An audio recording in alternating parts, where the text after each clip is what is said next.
잘 오셨습니다. 우리 옆에 분들에게 인사 한번 하실까요? 이 계절에 이 인사가 딱 적합합니다. 메리 크리스마스 인사하시겠습니다. 메리 크리스마스. 예, 즐거운 성탄이 곧 다가오는 이틀 뒤에요. 그러니까 오늘이 이브 저녁. 자, 제가 미국에 있다 보니까 이 계절감이 잘 사라져요. 별로 뭐라 그럴까요? 올해가 따뜻해서 그럴까요? 별로 이렇게 명절이랄지 이런 계절감이 별로 이렇게 잘 체감은 안 됩니다. 저만 바쁜 건지, 저만 그렇게 느끼는 건지 모르겠는데, 어쨌든 성탄절이 이틀 뒤에요. 우리에게 성탄의 은혜가 함께 했으면 좋겠습니다. 자, 하나님께서 저와 여러분의 삶 속에 가지고 계신 목적이 뭘까요? 그러니까 그 얘기는 하나님 여러분을 왜 부르셨냐 얘기입니다. 왜 부르셨을까요? 개인적인 목적도 있지만 교회 전체적으로 우리를 왜 부르셨을까요? 무슨 일을 하라고 부르셨을 수도 있지만 불러서 여러분에게 깨닫게 하기 위함이에요. 여러분을 불러서 우리에게 새로운 깨달음을 하나 주시려고. 예전에는 가지지 못했던 마음과 감정인데 우리 안에 새로운 깨달음과 인식 속에서 그러한 감정과 은혜를 주기 위해서 부르셔서 알게 하셨다라는 거예요. 하나님 여러분 왜 부르셨을까요?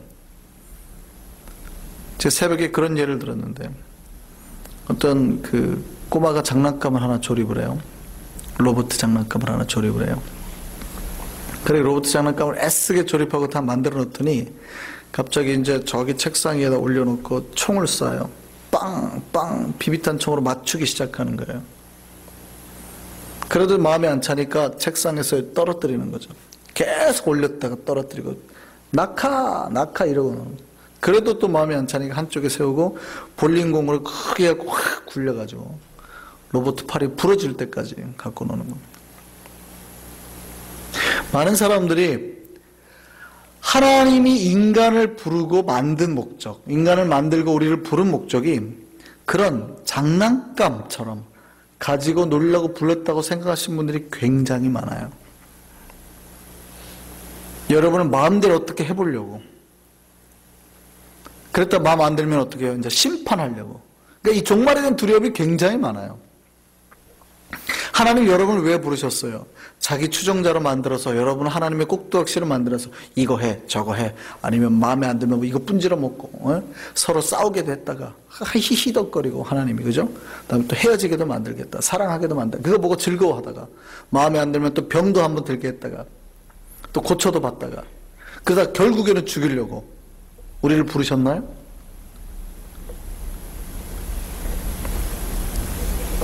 아니면 앵벌이라도 해갖고 전도에 와! 해가지고 헌금 해가지고 그 돈이라도 이렇게 벌어먹으려고. 하나님 우리 부르신 목적이 뭐예요? 에베소서 1장 5절 한번 볼까요? 에베소서 1장 5절입니다. 같이 한번 읽겠습니다. 시작. 그 기쁘신 뜻대로 우리를 예정하사 예수 그리스도로 말미암아 뭐가 되게요? 자기의 아들들이 되게 하셨으니. 하나님이 우리를 창세전부터 예정하셨어요. 우리를 향한 그 기쁜 마음을 가지고 예정하신 뜻이 뭐냐면 우리를 아들 되고 회복하려고 자기의 자녀로 만드시려고 해요. 그러니까 우리는 항상 하나님 앞에 불안감을 가지고 살아요. 하나님 앞에 똑바로 못 살면 나를 죽일 거야. 뭐 이런 불안감. 물론 주일날 잘 나오시고 헌금도 잘하면 좋아요. 그죠? 11조도 안 빠지고 하면 좋아요. 이거는 하나님을 사랑하는 우리의 표현입니다. 여러분이 11조 안 한다고 하나님이 여러분을 괴롭힌다거나 주일 빠진다고 여러분의 삶을 아프게 한다거나 그러지 않는다는 얘기죠. 물론 가끔은 나오게 하기 위해서 약간의 징계 같은 게 있어요. 왜 너 안 해? 이렇게 할 수도 있지만 그거 자체가 목적이 아닌 거예요. 어느 날 그래서 11조 안 했다고 망했다 이러시는 분들이 있는데 하나님이 그런 분 아니거든요. 근본적인 목적은 달라요. 이렇게 하니까 이제 또 장로님 굉장히 고민하시죠. 11조 안 내게 생겼다. 본질적인 목적은 절대 그게 아니에요. 우리를 불러가지고 막 심판하고 가지고 놀려고 하는 게 아니라 우리를 너무나 사랑하시는 아버지예요. 그래서 우리를 창세전부터 예정해 놓으셨는데 뭘로요? 장난감이나 종이 아닌 자녀로. 그러니까 자녀에 대해서 어떻게 함부로 해요? 장난감은 낙하시킬 수 있지만, 그죠? 막 저기 높은 데서 떨어뜨릴 수 있고, 마음에 안 들면 베란다로 던질 수 있지만, 자기 애기를 던질 수 있어요? 한주가 침대 위에서 점프하려고 해도 말려요. 놀래가지고. 쌉! 안 돼, 안 돼! 놀래가지고. 자식이거든요. 하나님이 여러분을 얼마나 귀하게 키우시는지 아시겠어요? 여러분을 부르신 이유가 창세전부터 우리가 죄를 지은 이후부터 우리를 향한 계획을 향하시고 우리를 다시 자녀로 회복하기 위해서입니다. 그러니까 여러분이 하나님의 자녀가 됐음을 기억하시기 바랍니다. 그러니까 여러분이 아버지를 이제 하나님을 뭐라고 불러요? 아버지라고. 오늘 본문에 보니까 뭐라고 그래요? 아빠 아버지라고 그러죠. 우리 예전에 개혁성경에는 아바 아버지라고 그랬죠. 근데 아바라는 말의 표현이 아빠라는 말의 뜻이잖아요. 근데 개혁개정에서 정확하게 아빠라고 되어 있습니다. 6절 한번 볼까요? 뭐라고요? 아빠 아버지라 부르게 하셨느니라. 그럼 자 여기서 여러분이 전부 다 하나님을 아빠라고 부르시죠. 자, 한 분 하나님에 대해서 여러분이 다 뭘로 부르세요? 아빠라고 부르세요.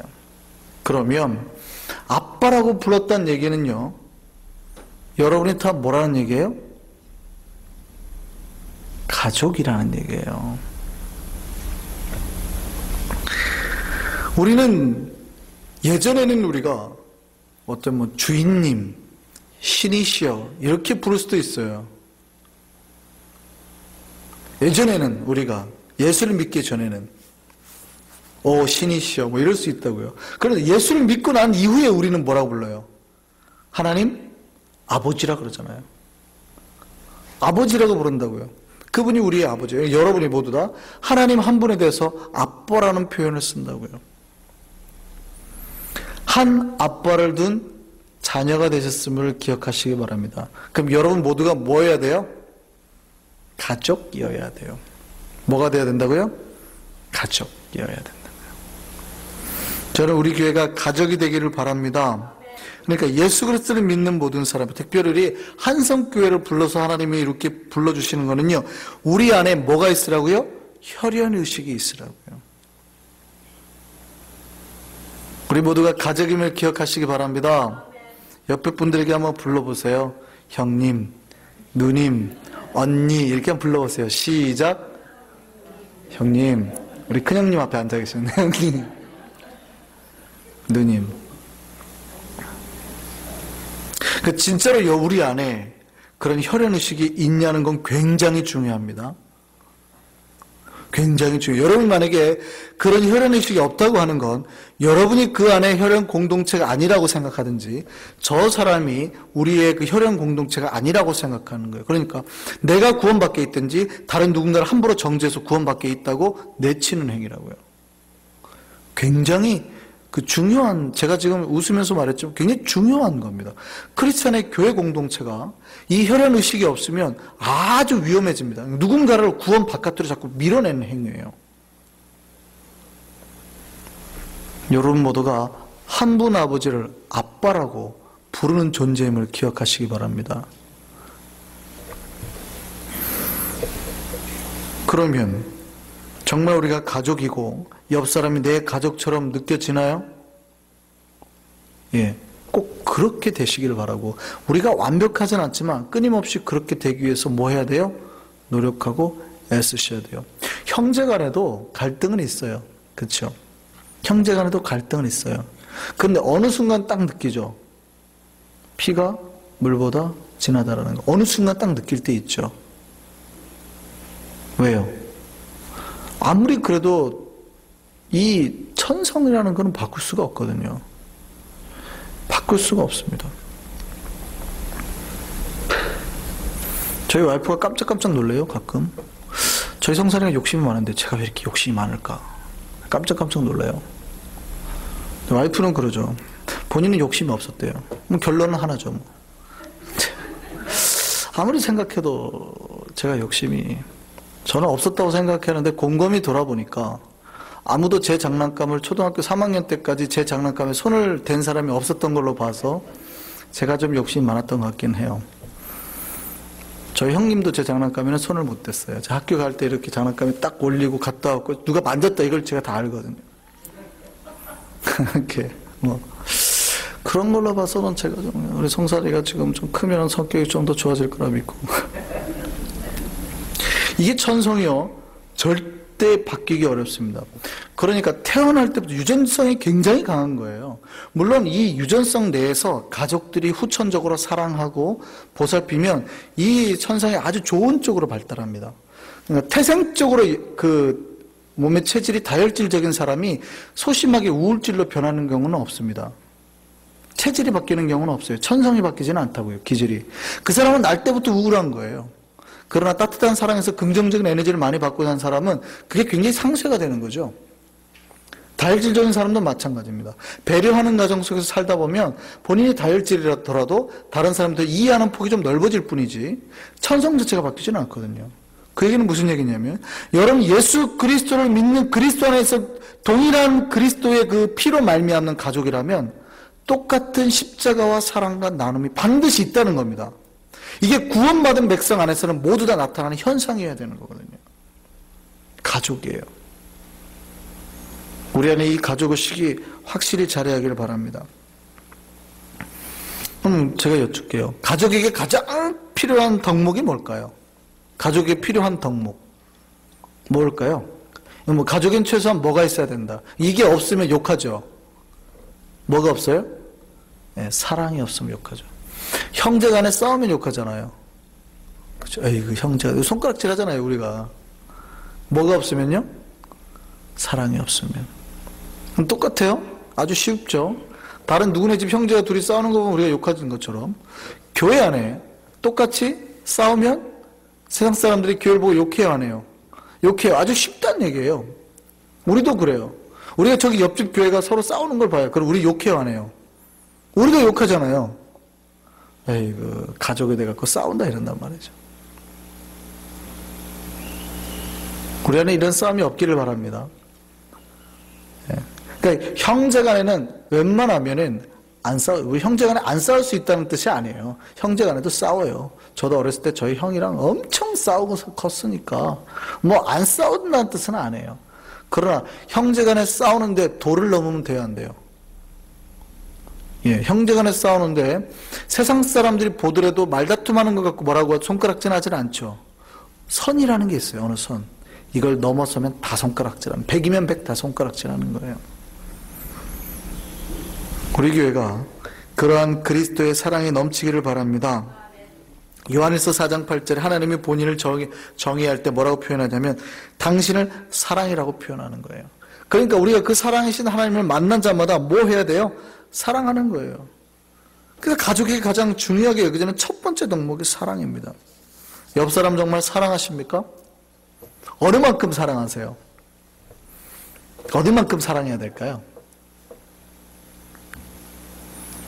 예, 결론부터 말씀드리면 목숨 걸 만큼 사랑하시기 바랍니다. 힘들어지네요. 우리 오영숙 집사님이 물에 빠지시면 옆에 계신 강희도 집사님이 목숨 걸고 건져주시기 바랍니다. 아, 진짜로요. 이게 그리스도께서 십자가에 자기 목숨 바쳐서 건졌잖아요. 그러니까 우리도 어떻게 하라는 얘기예요? 그렇게 하라는 얘기거든요. 우리는 되게 남처럼 여겨요. 되게 남처럼 여겨요.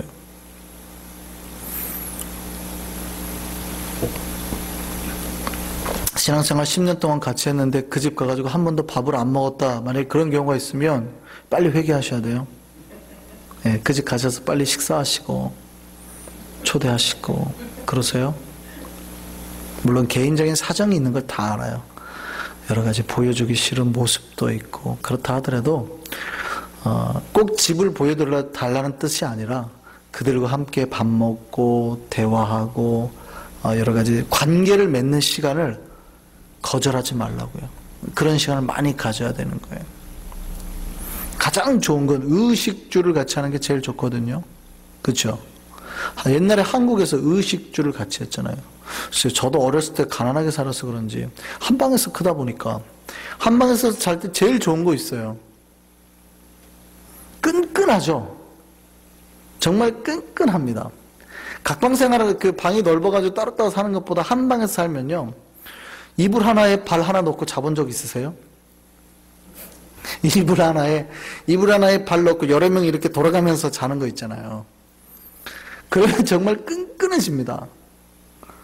한쪽이 추워가지고 땡기면 반드시 다른 쪽이 피해를 보게 돼 있거든요. 반드시 다른 쪽이, 그러니까 땡기면 안 돼요. 그래서 많이 같이 먹고 같이 거하고 같이 쉐어할수록 가족 간의 정이 깊어집니다. 같은 혈연 관계를 가지고 태어났는데 어렸을 때부터 남남으로 자라면은 형제 관계가 생겨요, 안 생겨요? 안 생겨요. 별로 안 생겨요. 물론 예수 그리스도로 말미암아 여러분 다 구원받아 하나님의 자녀가 됐지만 여러분이 쉐어하는 것이 갈수록 적어든다면 그런 정이라는 게 생기질 않는 거예요. 그러니까 어떻게 해야 돼요? 같이 끊임없이 해야 되는 거예요. 같이. 저희가 그래도 광주 서림이 아파트를, 부목사들도 아파트를 꽤 큰 아파트를 줘요. 제가 송 목사님 살던 그 아파트에 살았는데 30몇 평대요. 방이 좀 넓잖아요. 그러니까 제가 새벽 예배 때문에 자주 아이들 방 주고 따로 자거든요. 그러고 있다가 이제 제가 캐나다 나갈 거라고 한 2달만 우리 처제네 집이 방이 넓었거든요. 방이 좀 크고 좀 넓으니까 걔네 가족 쓸 방들 말고도 방이 하나 있어서 방 하나 빌려서 한 2달만 있다가 캐나다 나갈 거야 이러고 왔어요. 짐 정리 다 하고. 근데 그게 이제 오래됐죠. 1년 넘게 살게 돼버렸죠. 1년간 좁은 방에서 여름에 에어컨도 똑바로 못 틀고, 남집이니까 에어컨도 똑바로 못 틀고, 그해 여름에 엄청 더웠어요. 최악에 더웠거든요, 작년이. 춥기는 또 엄청 추웠고요. 그 좁은 방에서 잠도 못 자요. 이렇게 가족들이 4명이 나란히 못 자고 3명이 자면 저는 한쪽 발에서 저쪽에서 이렇게 자야 돼요. 발 밑에서. 너무 더우니까 여름에는 안 되겠다. 나는 밖에 나가서 거실에서 소파에서 자고 이랬거든요. 근데 그렇게 1년을 살다 보니까요. 갑자기 뭐가 생기냐면 아이들이 눈에 들어오는 거예요. 아이들이 행동 패턴이. 그동안은 목회하느라고 아이들을 바라본 적도 없는데 얘가 이거 잠버릇이 이런 게 있네. 뭐 이런 게 눈에 들어오는 거죠. 예전에는 같이 잔 적이 없어요. 거의. 제가 성산이를 같이 품고 잔 게 한민이 태어났을 때거든요, 사실은. 그 전까지만 해도 제가 같이 워낙 바쁘게 살아가지고 그렇지 못했어요. 그때 감격이었죠. 근데 그러다가 1년을 그렇게 같이 사니까 갑자기 뭐가 생기냐면 이제 그런 정들이 쌓이는 거죠. 정이 쌓이고, 이렇게, 저놈은 저런 잠버릇이 있고, 잘 때 이런 행동을 하고, 이런 게 이제 눈에 들어오는 거예요. 가족은 그런 겁니다.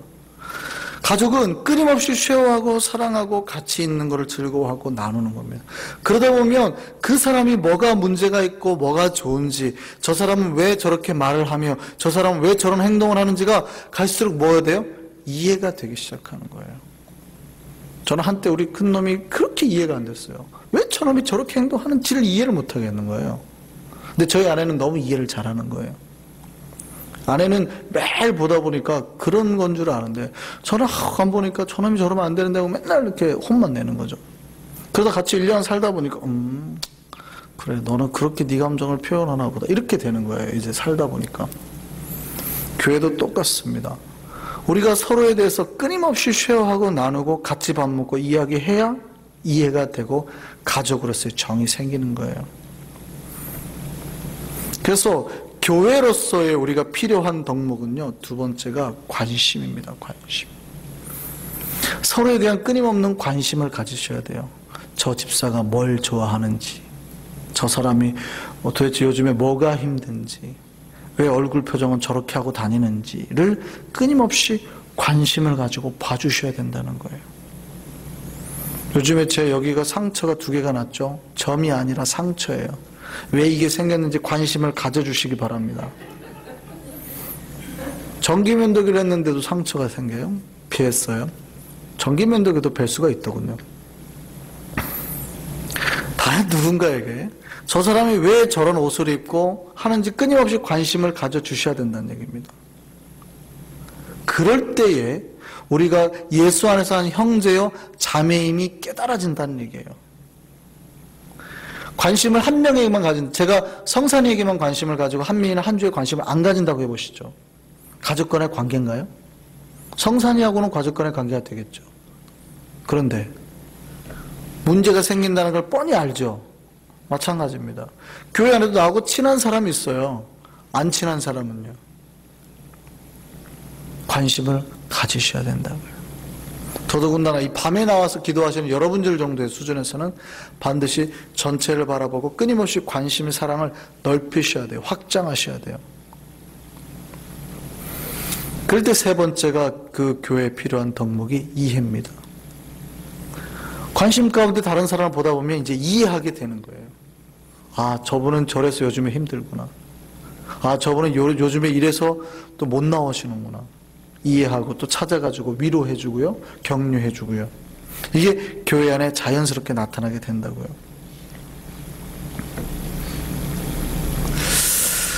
우리 한성교회는 그런 하나님의 가족을 이루는 교회가 되기를 간절히 바랍니다.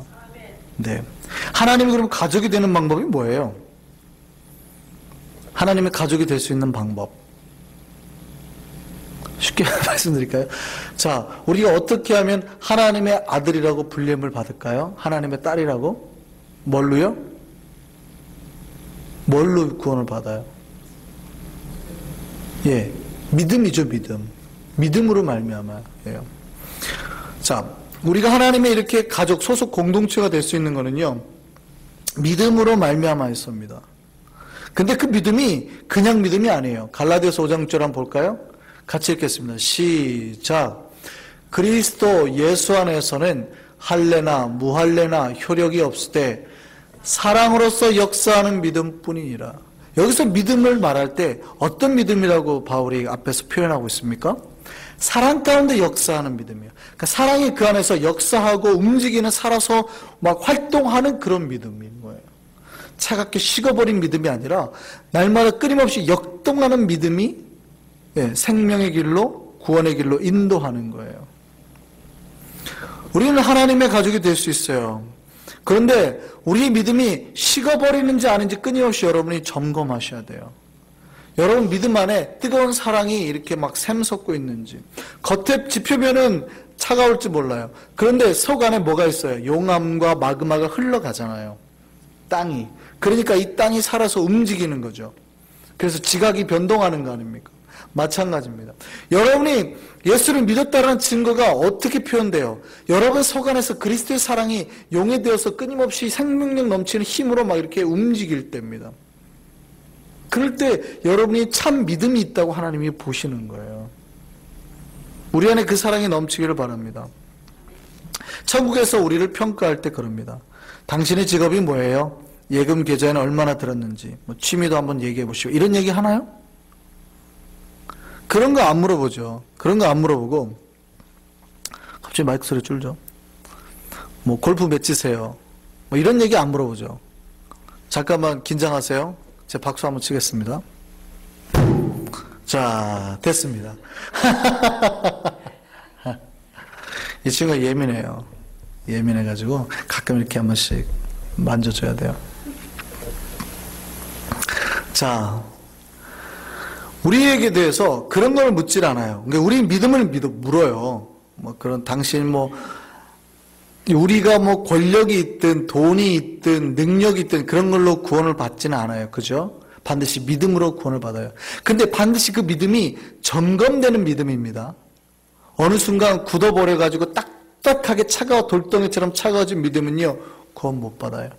반드시 그 안에서 오늘도 내가 예수 그리스도를 영접하고 예수의 사랑을 체험하고 우리가 새벽마다 하는 기도가 있어요. 주님의 임재를 바라는 거예요. 주님의 임재를 끊임없이 받아들여서 내 속에서 정말 말랑말랑한 믿음이에요. 생명이 넘치는 믿음, 아버지의 사랑 가운데 함께하는 믿음이 있을 때 우리가 구원받는 겁니다. 예전에 잘 믿었는데요, 제가 별로 좋아하지 않습니다. 그런 말 안 좋아해요. 오늘 잘 믿으셔야 됩니다. 어제까지 잘 믿었는데요, 아니요, 그거 아니에요.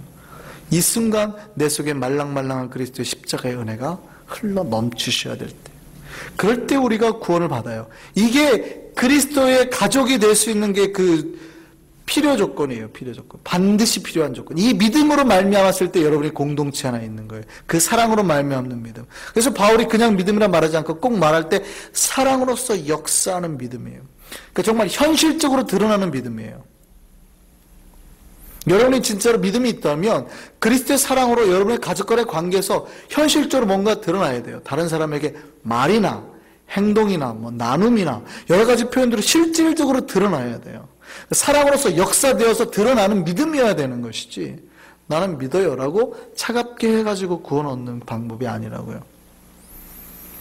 우리 안에는 사랑으로서 확증받는 믿음이 넘치는 교회 될 줄 믿습니다. 예. 그래서 가족이에요. 이 세상의 가족도 멋진 선물이죠. 이 세상에 사는 가족도 멋진 선물이에요. 그런데 일시적입니다. 가족이 귀하지 않다라는 게 아니라 살다 보면 이별할 수도 있어요. 먼저 떠나실 수도 있죠. 죽음으로. 그죠?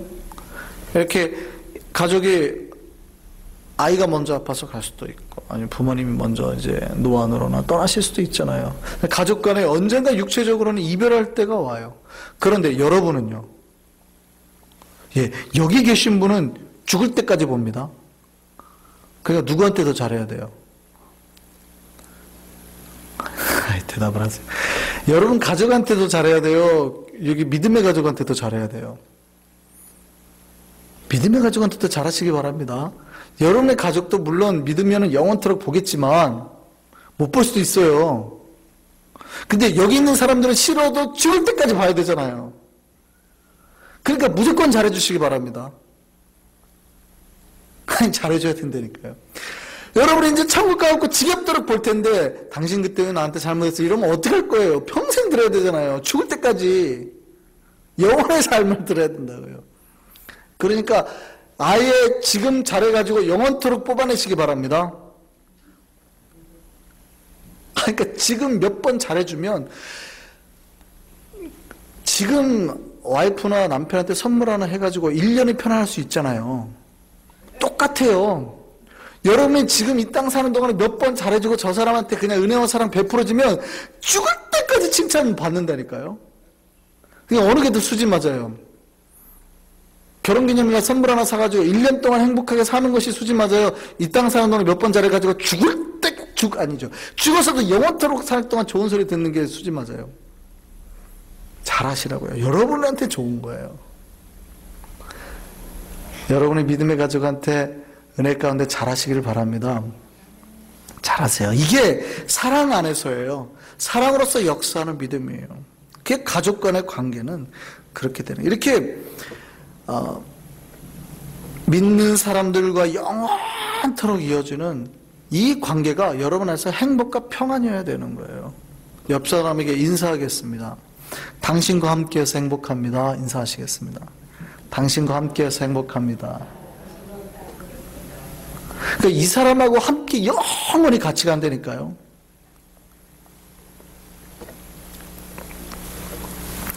교회 안에 요거 점검해야 될 때가 옵니다. 요즘에 그 친가 확인 소송이 이렇게 막 한국에서 한때 유행한 적이 있어요. 뭐 백지연 씨 뭐 이런 분들도 막 그 DNA 해가지고 아들인지 아닌지 막 소송 걸었잖아요. 친가 확인 소송이 일어납니다. 그러니까 저놈이 내 자식 같지 않은 거죠. 얼굴이나 행동이나 전혀 나를 닮지 않았다는 겁니다. 그러니까 사람들이 자꾸 확인하려고 해요. 근데 사람 몸속에 있는 그 친자 확인할 때 DNA 딱 떼보면 알아요. 그러니까 머리카락 하나로도 금방 알 수 있잖아요. 그러니까 머리카락 하나만 가지고도 그 사람이 내 자식인지 아닌지 유전자를 확인이 된다고요. 정말 가족이라면 DNA 구조가 똑같다는 얘기입니다. 그러면 우리는 하나님의 가족입니까? 검사법이요? DNA 영적인 검사법이 있어요. 영적인 DNA 검사법이 있어요. 하나님의 가족인지 아닌지 확 들어가요. 우리가 겉으로는 아무리 하나님의 가족이라고 우겨도요, 이 영적인 검사법을 딱 대비해보면 팍 태가 나요. 아닐 수도 있다고요. 어떤 사람이 하나님의 가족일까요? 누가 하나님의 가족일까요? 교회 내에 하나님의 가족, 우리 조직이 아닌 사람이 있어요. 우리 가족이, 우리 패밀리가 아닌 경우가 있다고요. 하나님의 패밀리인지 아닌지, 우리 가족인지 아닌지 알 수 있는 방법 볼까요? 마태복음입니다. 12장 49절. 같이 한번 읽겠습니다. 시작. 손을 내밀어 제자들을 가리켜 이르시되 나의 어머니와 나의 동생들을 보라. 같이 읽습니다. 크게 시작. 누구든지 하늘에 계신 내 아버지의 뜻대로 하는 자가 내 형제요 자매요 어머니니라. 우리가 누가 진짜 하나님의 가족이요 하나님 우리 패밀리입니까? 누가? 바로 아버지의 뜻대로 하는 자예요. 그러면 내가 비록 공동체에 속해 있다고 말을 할지 모르지만 그가 아버지의 뜻대로 하지 않으면요, 예, DNA 조사법 딱 대보면 아니라고요. 아니라고요. 그 사람은. 우리는요 아버지의 뜻대로 합니까?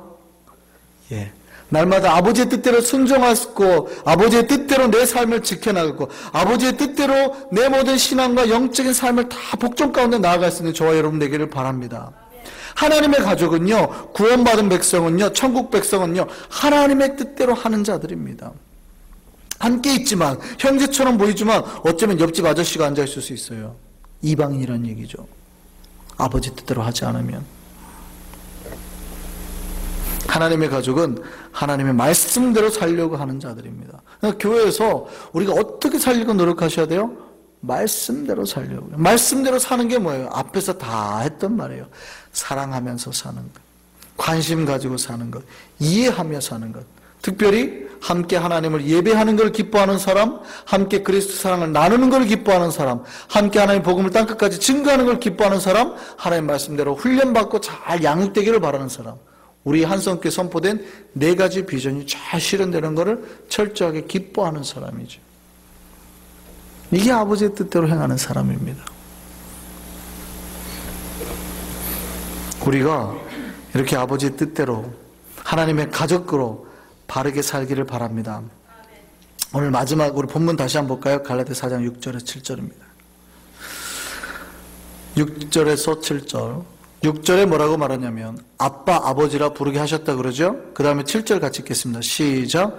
그러므로 내가 이후로는 종이 아니요 아들이니 아들이면 하나님으로 말미암아 뭘 얻어요? 유업을 받을 자니라. 유업이 뭐예요?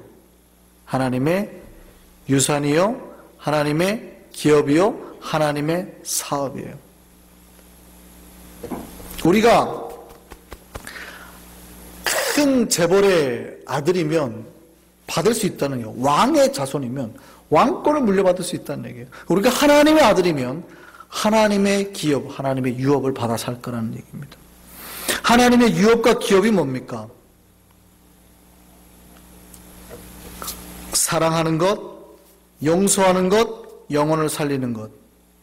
또 하나님 가운데 이 땅의 수많은 사람들을 축복하고 사는 것. 복을 누리며 사는 것. 저 천국을 누리며 사는 겁니다. 그러니까 우리가 하나님의 아들이 되어서 이제 뭘 누리고 살아요? 천국을 누리고 살아요. 복을 누리고 살아요. 우리 안에 그 천국과 복이 임하게 될 줄 믿습니다. 우리 한성교회는 그 천국과 복을 다 누리며 사는 가족 되기를 간절히 바랍니다. 하나님 우리 부르신 목적이 뭐라고요? 하나님의 믿음의 가족 만들기 위해서라고요. 우리는 참 하나님의 가족이 되어서 아버지께서 원하시는 목적에 이끌림 받아서 우리 삶의 아버지의 뜻을 이루며 살기를 원합니다. 우리 한성교회는 그렇게 사랑하는 교회, 이해하는 교회, 온전히 서로를 관심 가지고 나누는 교회로 변하게 될 줄 믿습니다. 지금도 아름답지만 더 아름답게 변하게 될 줄 믿습니다. 날마다 옆집 형님, 옆집 누님, 그 누님들이 진짜 내 이제 친형님으로, 친누님으로 깨달아지고 느껴질 수 있는 저와 여러분들 간절히 바랍니다. 기도하겠습니다.